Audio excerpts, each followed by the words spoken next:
Welcome to GAYATHRI'S Cook Spot. I'm Gayatri Kumar and today I'll show you how to make this beautiful burger buns with sourdough starter.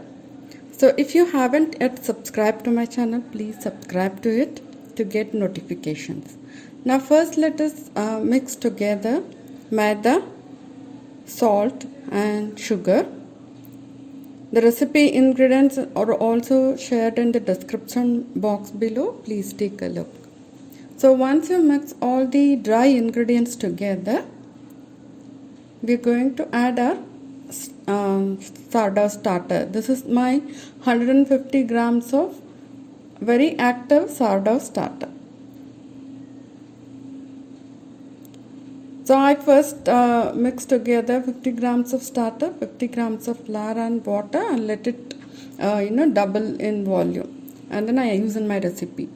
Now I add milk, butter, and I'm just mixing everything together.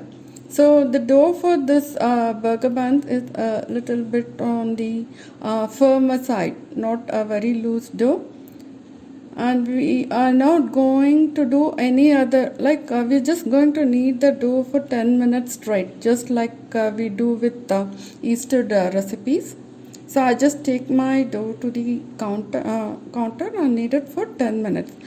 Just set an alarm or set a timer, keep it nearby, and then knead your dough, because the dough needs to be kneaded for 10 minutes straight.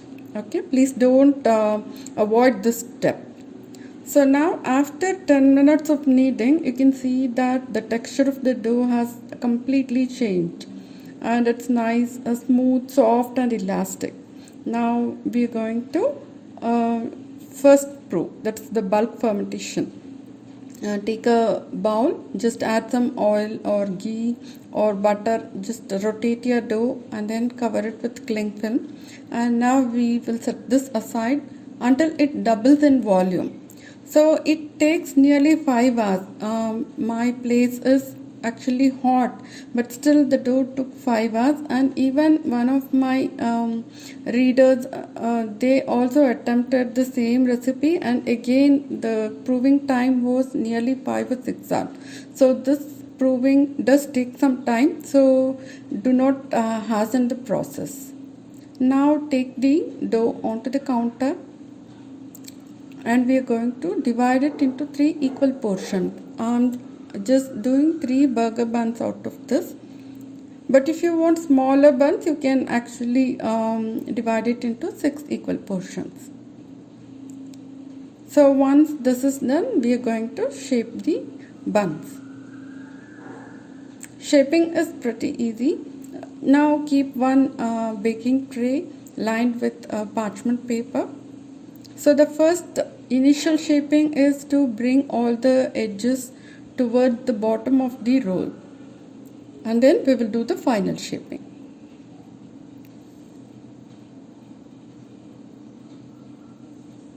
So the dough is really good to handle.